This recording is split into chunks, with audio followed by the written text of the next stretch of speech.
Good morning, children. Hope you are fine at home. Today, let us do lesson 37 Ryokan and the Starfish. Let's read this lesson together. Let's begin. Ryokan was a monk who lived in Japan. He was a well known teacher and a poet and a calligrapher. So Ryokan is a name of a monk. Monk means like a priest. You have priests in church and temple. Just like that, Ryokan was a monk who lived in Japan. He was a very well-known and famous teacher. He also was a lovely poet who used to write poems and a great calligrapher. Calligrapher is a person who does lovely calligraphy, which is the art of writing beautifully in print. These were all the qualities of this monk called Ryokan.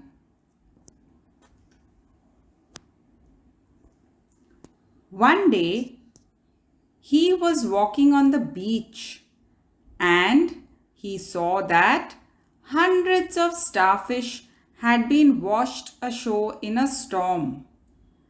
The storm had blown over and the starfish were dying in the hot sun. Ryokan began to pick up the starfish one by one. He threw them back in the sea. So children, one day when Ryokan was having a lovely walk on the beach, he seen that there were many starfish. Starfish are fish like this. They are called starfish because they have the shape of a star. So many of these starfish were all stuck on the shore. Shore is the place where there is sand. The water is right inside. Now this starfish, if they lie just like that in the sand without water, they'll all start dying because they are fish, they need to be in water.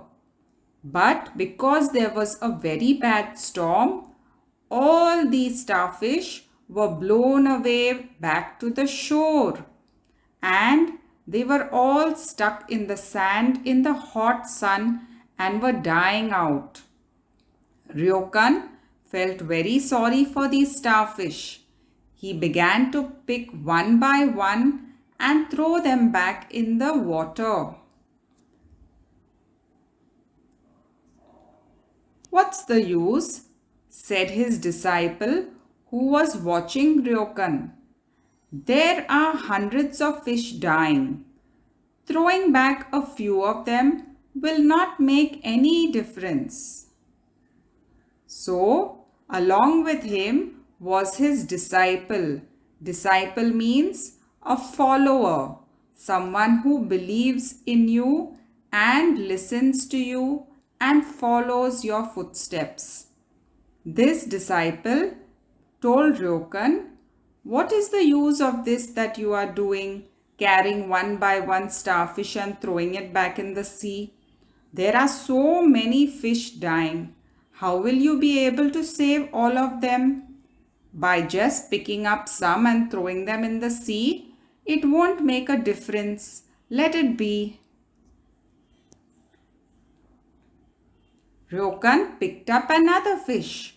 So Ryokan did not listen to his disciple. He continued to do what he was doing, that is, saving the starfish from dying.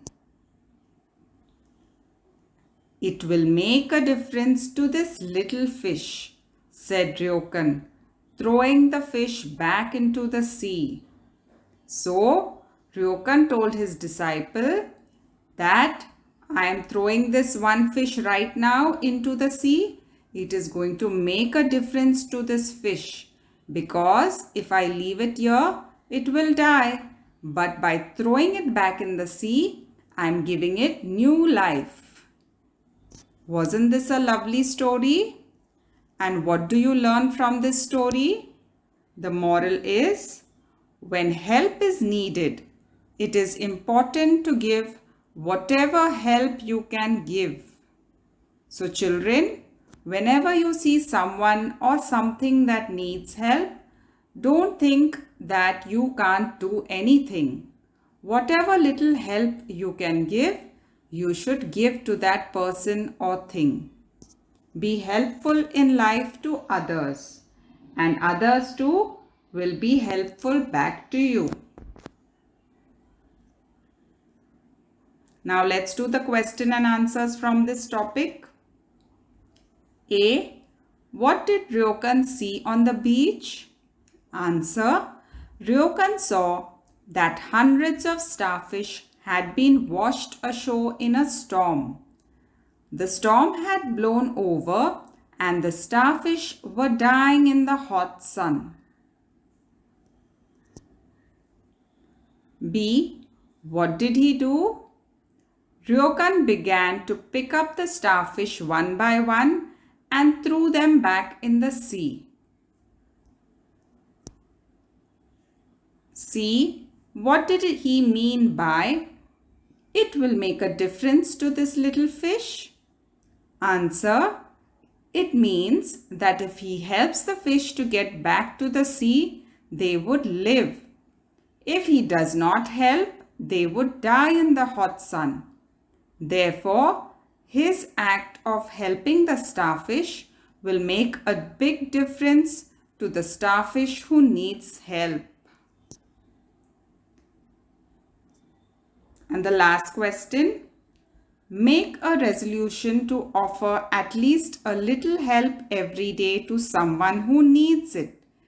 Resolution means you have to take a decision or make a promise that you would help someone or something every day. This, children, you have to make on your own. It can be in different ways. For example, you can make a resolution to help anyone you see in need of help, like helping your mother to clean the house, helping a neighboring old person to get something from the nearby market, helping your teachers in carrying books, or a blind person to cross the road. So any small way in which you can help someone else, you have to make a resolution, and also just don't write it, follow it. So do that work and help others. That was all for today, children. Thank you and have a nice day.